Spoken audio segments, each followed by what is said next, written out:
In this video, we're going to talk about center of mass, which is often abbreviated as COM. So if someone writes COM, or if I write COM, it just means center of mass. What the center of mass is a point in a system of particles that behaves as though all of the mass of the system is at that point, and as though all of the forces acting on the system are at that point. So the center of mass is the point, and this point exists in every system.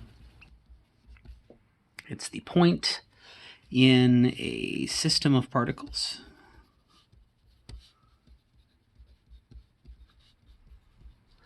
that would behave the same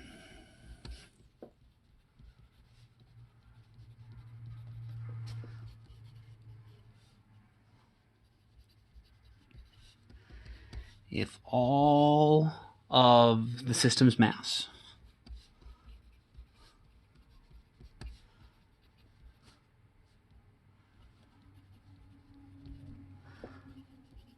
was concentrated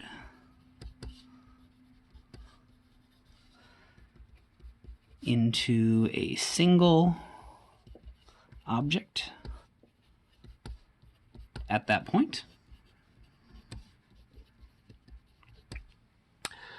And all external forces acting on the system were acting on that point.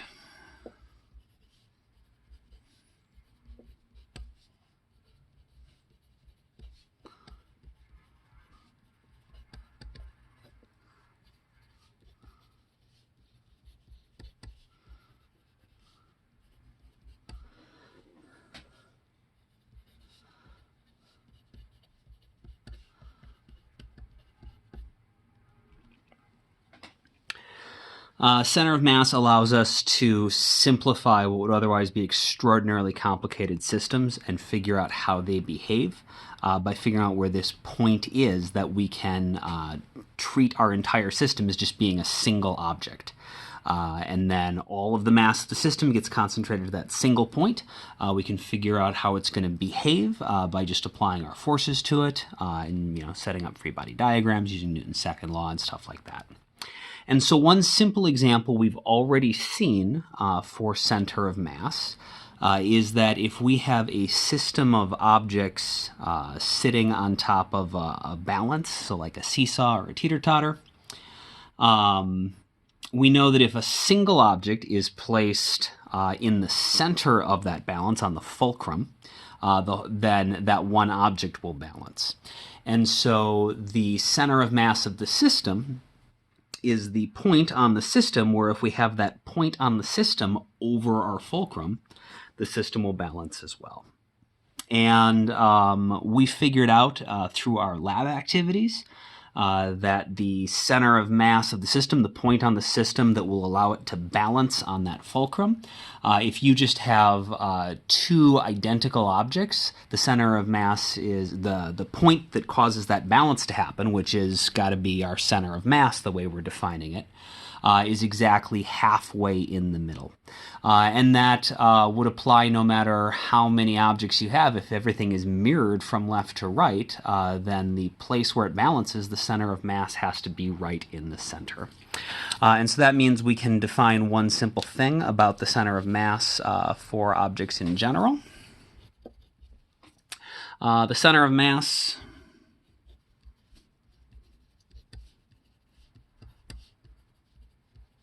if you just have a single object, but it doesn't, it doesn't just occupy a single point in space, but it has some actual volume. If you want to know where the center of mass of an object is, as long as that object is symmetrical, so the center of mass of a symmetrical object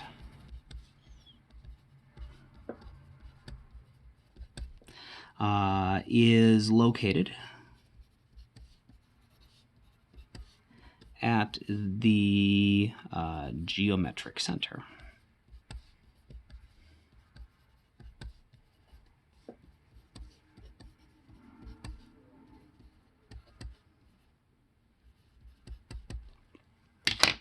So what I mean by that, for example, if I have something that is symmetrical, like I have this pile of Post-it notes, since it's symmetrical, both in terms of shape, but also its density is symmetrical from side to side. Its center of mass is going to be right in the center of the pad. And so if I wanted to balance this on my finger, which from the top-down view might not look super... Well, yeah, you can maybe tell it's up in the air. The way that I can balance this entire pad by putting my finger right underneath the center of mass, just like I could if I had like all of the mass of this concentrated into a single point, I would also balance that by putting it on my finger. And so the system behaves just like an object with all of its mass concentrated right at the center. Now, this does not work with things that are asymmetrical. If I've got my scissors, for example, its shape is not symmetrical, its density is not symmetrical, and so I can't just go to the middle and balance it. That's not going to work. So we need a way to deal with more complicated systems, something where it's not uniform, where it's not symmetrical. And we can figure out how to do that just sort of based on this observation about symmetry. We saw it a little bit in the lab, but we want to expand what we found in the lab to situations where we can't just like super easily see how to use the symmetry to put everything together. So let me give you an example that we will use to sort of derive our center of mass equation. Let's say we had a system and we were going to try to figure out where we need to put the fulcrum in order to get it to balance. So let's say we've got just sitting in space on our x dimension, and maybe we'll give this some values. So 0 meters, 1 meter, 2 meter, 3 meters, and 4 meters. And so we've got 4 little objects sitting on here. We've got an object sitting centered on the 0 meter mark, and that object has a mass of 1 kilogram. And then we have another 1 kilogram object sitting centered on the 1 meter mark. Centered on the 2.5 meter mark, we are going to have a 2 kilogram object. Which we can imagine is, 2 1 kilogram objects stacked on top of each other. And then centered at the 4 meter mark, we will have a 4 kilogram object, which of course we could imagine is just a stack of 4 1 kilogram objects. And so we could treat this as 4 individual objects. I suppose we could even treat it as 8 objects, and 4 of them are stacked up here, 2 are here, or 4, kind of obviously discrete objects. But we could also treat it as a single system. And if we treat it as a system, it's going to behave the same as if all of the mass, all 8 of the kilograms, was concentrated at a single point. And that will be, conceptually, the point where we'd have to put the fulcrum in order to get it to balance. So if this was... if this ground they were sitting on was just some sort of like massless board, the question is, where would we need to put the fulcrum on our balance or our seesaw in order to get it balanced? Do we put it in the middle? Do we put it over here? Do we put it over here? Where would we need to put it in order for everything to balance? And so we can use our symmetry rules to come up with a way to do this. If we right here, these 2 objects, 1 kilogram and 1 kilogram, that is symmetrical. So our system, these 2 objects make up a symmetrical system. And so the center of mass of just this little subsystem right here has to be halfway between them, just right in the geometric center of these 2 objects. A system that would behave the same as this upper system would be if we replaced these 2 1 kilogram objects with instead a single 2 kilogram object located at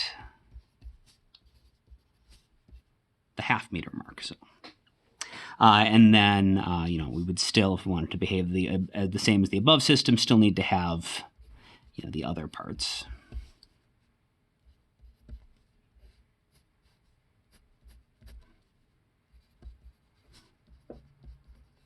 Okay, and so these are not, obviously they're not exactly the same setup, but they'll behave the same way. The center, because, these two objects will behave the same as a single object located at their center, because their center of mass is in the middle, and so if we concentrate all of that mass to the center here, the system should behave the same way. And so wherever we would have to put our fulcrum to balance this upper system has got to be the same as for the lower system. Well, now we have another symmetrical system. We have a symmetrical system right here. So we got 2 kilograms at 0.5 meters, 2 kilograms at 2.5 meters, and so the center of that is going to be at 1.5 meters. And so whether we have two kilogram masses at these two positions or combined all of their mass into a single 4 kilogram object right in the middle, that system should behave the same way and balance the same way as this one. And so that's going to be the same as if 0, 1, 2, 3, 4 meters. So if we move up a little bit to stay in the camera shot. So if we took our 2 kilograms and 2 kilograms, combined them into a single object, and put it in the middle. So now we got 4 kilograms at 1.5. And then, we still have to have this other part that we didn't combine. Okay, so we just treated these as a system, and so putting 4 kilograms in the middle should behave the same as far as balancing it goes as having the 2 kilograms there and there. And so this system should balance the same as this one and the one above it. And so now we have one last time, we have a symmetrical system here. And so we know that this has to behave the same as if we had 8 kilograms located at the center. And so that is going to be the same as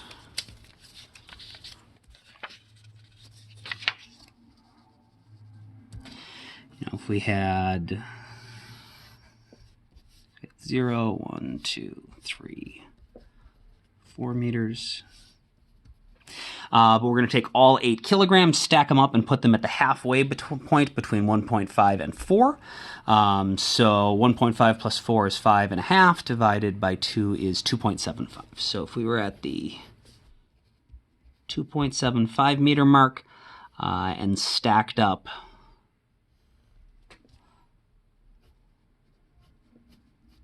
eight kilograms, that would have to balance exactly the same as this system above it.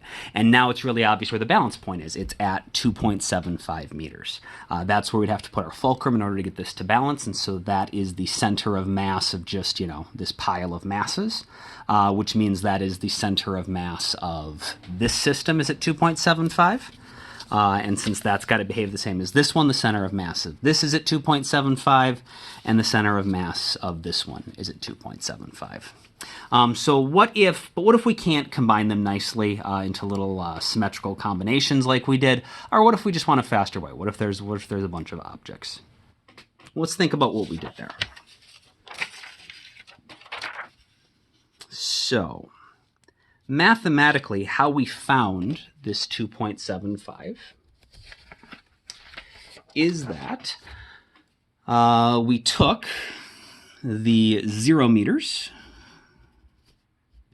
and the 1 meter from our two 1 kilogram objects, and we just averaged those together to find the midpoint. And so that is how we knew that we could put our 2 kilogram object at half a meter. We then combine that with another 2 kilogram object at 2.5, so we add 2.5 meters to that and found the midpoint of that, so the average of those. That is what gave us our 1.5.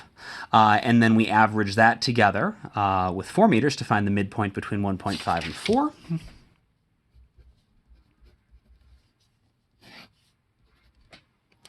And then this is what gave us our 2.75 meters. All right, so let's take this expression and see if we can maybe distribute everything through and find a more general relationship that'll work for something other than this very, very symmetrical set of systems. So the first thing I'm going to do is just going to distribute the 2 up. And so that is going to give me, so we still got 0 meters plus 1 meter over 2 plus 2.5 meters. But now we got divided by 2, so that's going to be divided by 4, plus 4 meters divided by 2. We're going to do the, yeah, that works. We're going to do the same thing, distribute the 4 upwards. So this is the same as 0 meters plus 1 meter. So divided by 2 divided by 4 is divided by 8, plus 2.5 meters over 4, plus 4 meters over 2. Of course, it would be nice if, if we're trying to kind of simplify and combine everything, to maybe have a common denominator so we don't have to have a whole bunch of different terms. And so, of course, this is the same as 0 meters plus 1 meter over 8 plus, if we want a common denominator of 8, I would need to do 2 times 2.5 meters over 8, and then I would need to multiply by 4 here. And so then our whole thing simplifies down to, so it's going to be, so we can combine everything, so 0 meters plus 1 meter plus 2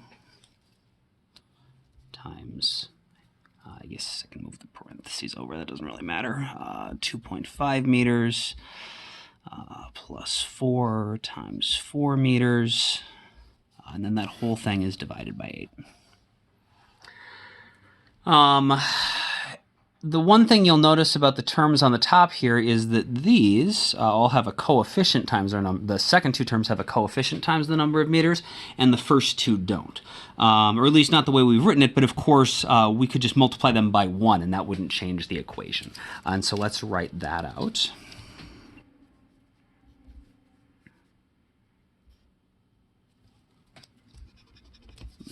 It's the same as 1 times 0 meters plus 1 times 1 meter plus 2 times 2.5 meters plus 4 times 4 meters.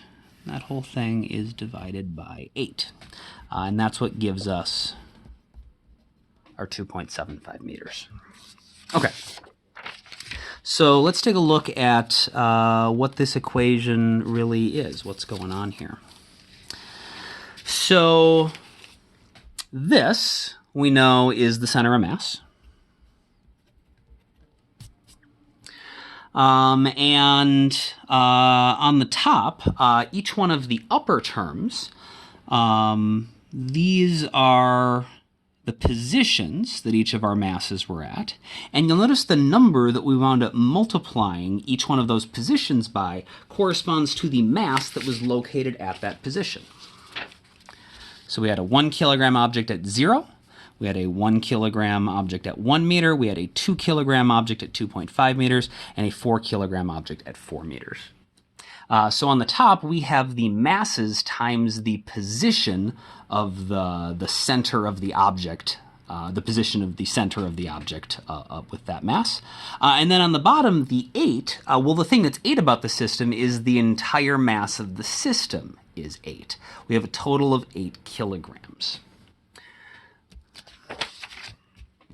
So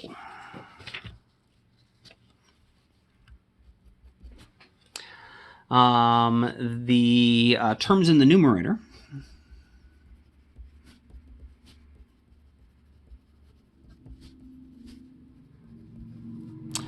are equal to the mass times the position of the object. And we do that for each object in the system. And then the denominator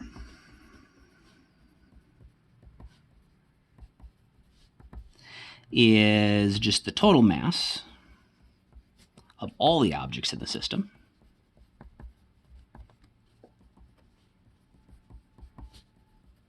Which is, of course, just the mass of the system.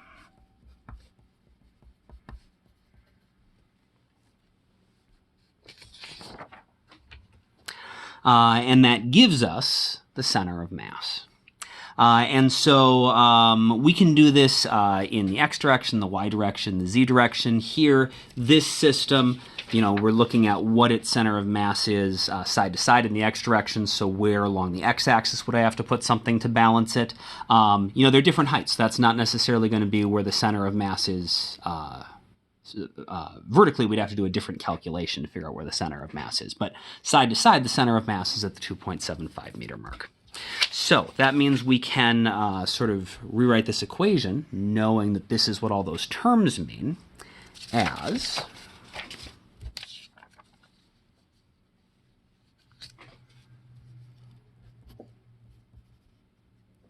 the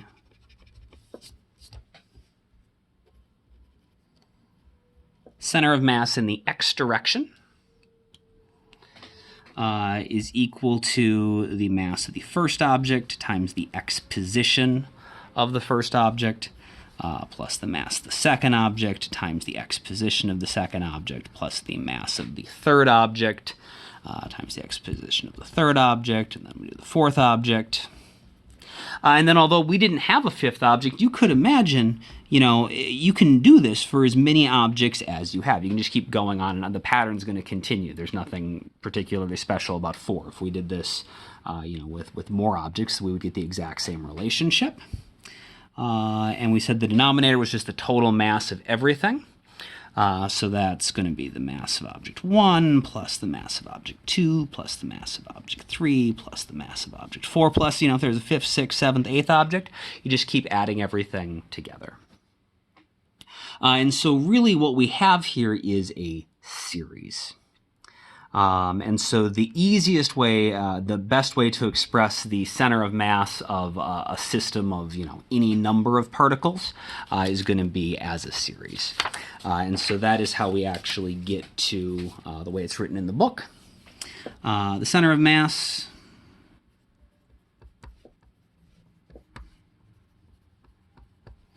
along the x-axis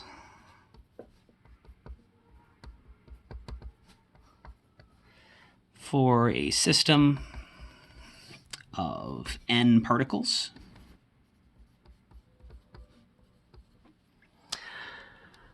Or, if they're not particles, if they're objects, remember you can treat them as though, as long as those objects are symmetrical, you can treat them as though they are particles located at that object center of mass. That's fine. So particles or objects where you can just figure out where their center is and treat them as particles.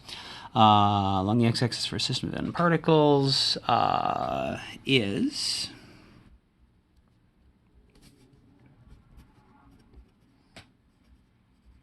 center of mass in the x direction is going to be, we're dividing by, we've got this infinite series, but on the bottom we're dividing by, it's an infinite series of the sum of all the masses. We can also just call that the mass of the system.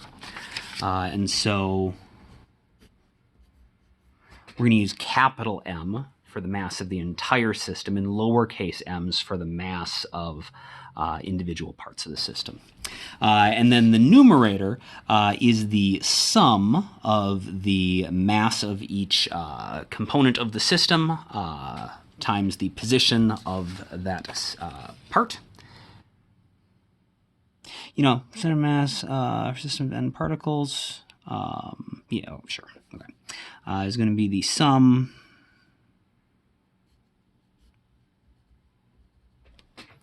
from 1 to n, right, we take the mass of the first particle or the first component times the position and then we add, this is a sum, so we do mass the first one times the position of the first one, and then we add mass the second one times the position of the second one, all the way up until we get up to all of our n objects.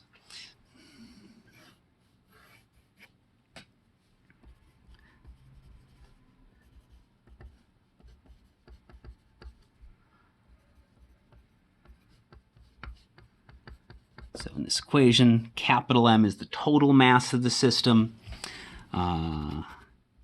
Mi is the mass of one component. And Xi is the position of the center of mass of that component.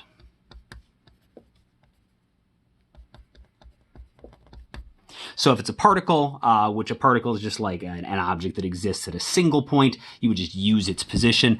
If you have some sort of like actual, like larger object, though, the center of mass of this is going to be, in the middle, because this is just a symmetrical, cylinder of metal. And so you could treat this like it's a particle with all of its mass just located right at the center of it. And so use the position of the center of mass of the component. Like if you look at our picture, right, we didn't worry about where the outside edges were. We just looked at, hey, where is the center of each one of our masses? And that's what we used for the calculation. Of course, we can do this in more than just the x direction. So in the y direction or the z direction, it's going to look exactly the same. So this is the position, the center of mass side to side, but you can find the center of mass in 2 or 3 dimensions by also finding its y and its z component, and the equations are exactly what you would expect. We just do the exact same thing, except we use the y positions to find the y center of mass, and the z positions to find the z center of mass.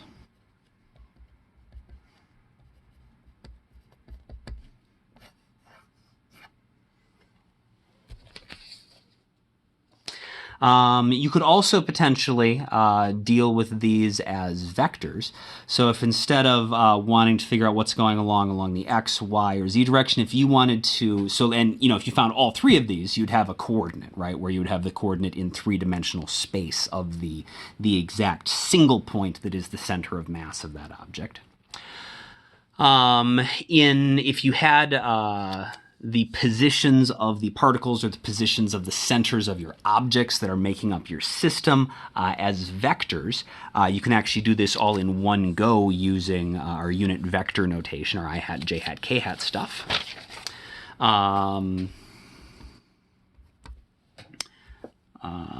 If the position of each component is given by the vector, where you have the x position. So this would be this is the position of the I component is its x component along the x-axis, plus we do the y component in the j direction in the y direction, so the j hat component, and then the z component along the z-axis, which is k hat. Then you could, this is just taking all 3 of our things and combining them into one. And so we could figure out as a vector the center of mass as just a single position vector is going to be, we'll just combine everything.